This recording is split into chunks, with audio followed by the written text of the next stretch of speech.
Hey guys, welcome to the channel. I'm Janvi and welcome to another video. In this video, I'm going to talk about replication studies.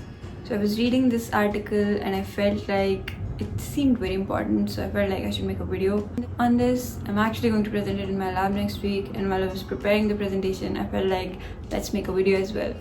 So if you're a researcher, especially if you collect experimental or field-based data, then this might be a very useful video for you, so stay tuned. So I'm going to start with quoting R.A. Fisher, and I'm just going to read it out to you.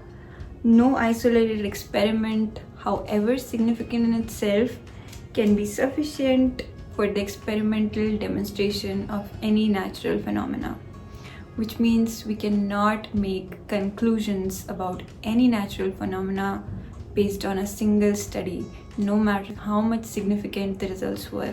And that's where the replication studies come into play. So the entire premise of p-value is based on how much common a result would be if the null hypothesis were true. If the experiment was repeated many times. But the thing with our research system is that we do not replicate our experiments many times. We only do it once and make our conclusions based on that. And since the journals demand novelty in our research, it keeps us from repeating studies because those studies may not get published, or they may not be as significant or as important as a novel study would be. So we just keep on focusing on the novel questions, and we don't try to replicate or question the credibility of studies that are already done. However, our results may not be as reliable as we think they are, and there can be several reasons for that, some of which can be something called HARK-ing, where we hypothesize after our results are known. So instead of building our hypothesis before the study, sometimes we may hypothesize after we already know that this is the result, which can lead to bias towards our results. Another thing can be file drawer effect, which is an effect where null results are never published. Like, these results are always kept in our file drawers and never get published. That is why it's called a file drawer effect. But this can again lead to null results never coming out, and hence our study may seem more significant than it actually is. And all these things may lead us to believe that our results are way more significant than they actually are, and the studies may seem more reliable. So what do we really do about it? Well, something very simple as replication studies. We replicate our experiments again and again to gain more confidence in our data and our results. And when we talk about replication studies, there can be two types of replication studies. One is conceptual replications and the other is closed replications. Conceptual replications are basically when we have the same question, but we have different methods of testing our question. It can be different kinds of experiments, even the species can be different, but the broad question remains the same. But just doing conceptual replication does not solve the problem, because sometimes even though two conceptual replications may have different results, does not mean that the study is not reliable. It could be because that result or that hypothesis does not hold true in this specific condition. That is where closed replications comes into play. Closed replication studies would be the studies where we exactly replicate the same study again. That means the experimental conditions should be same, the species should be same, even the metrics that we calculate should be same, and then we check whether our results actually match the original study or not. Now, what happens if we fail to replicate the original study? Now, the first thing that comes to mind is data integrity and questionable methods, right? Which means either something is wrong with your data, or your research practices. But it could also mean something else. you may actually tap into the boundaries of your hypothesis. So your replication study can help you understand that your hypothesis hold true under those specific conditions, but not beyond this point. So you may be able to make even more precise conclusions about that specific study, and you may be able to build better hypotheses for your future studies. So replication studies at first lets you know the credibility of the original study, but at the same time it may also help you go beyond the boundaries of the hypothesis, and it can help you know that only under these specific conditions the hypothesis hold true. But what can be the other major benefits of incorporating replication studies into research? So other than testing the credibility of the original research and exploring the boundaries of the hypothesis, replication studies can also be very helpful for early career researchers. So the major challenge that early career researchers such as undergrads doing their first project or even PhD students exploring a new field, I think, is how to frame our question, right? And one of the best ways to come up with a novel question is to start exploring the old ones, because it's only when you start doing these experiments and analyzing results that you come up with what more can be done in this field. So this is where replication studies can help you a lot.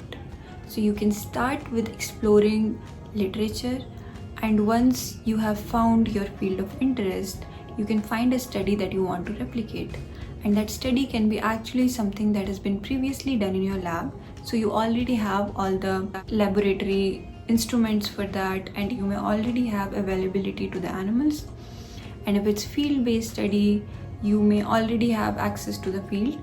So it's best to replicate the studies from your own lab, but even better if you can replicate studies of other labs, which may be slightly challenging, but it will help you understand so many things. Starting from building research experience, it will help you understand how to handle live animals under laboratory conditions, which is one of the major challenge for people who work with animals. Moreover, it will help you understand how do you collect data, how do you handle data, how do you analyze and code data, and how do you present your results. And gaining all these experience before you start your more complex research can be very helpful for early career researchers. And once you have already performed experiments, you also learn how to document methods and how to design experiments, because it's only after we have performed an entire set of experiment we learn the flaws of our experimental design. So these replication studies will not only help you gain experience with conducting research, it will also help you build confidence. And one of the major challenges that early career researchers face is that they are kind of scared of designing their study properly, that it kind of hinders their progress. So if you have already done a replication study, it will help you build confidence to come up with your main novel question. And I know one of the major challenges of doing these replication studies was that no journal would actually allow you to publish this, because they want you to come up with novel questions and they won't let you publish something that has been already done before. But luckily for us, Behavioral Ecology Journal has now come up with this new section called Replication Studies, where you can publish these results. But there are certain criteria to it. You have to explicitly mention the original research that you're replicating, and you have to replicate the study as close to the original one as possible, which means the experimental methods have to be same, the species have to be same. If not same, then it has to be very closely related to the original species, and you must analyze the same metrics as the original study, but you have the freedom to go beyond or below what was done in the original study, which means you can do just one part of the original study if you don't want to do the whole thing, or you can also do additional analysis, such as you can compare your results with the original study results and see how they differ.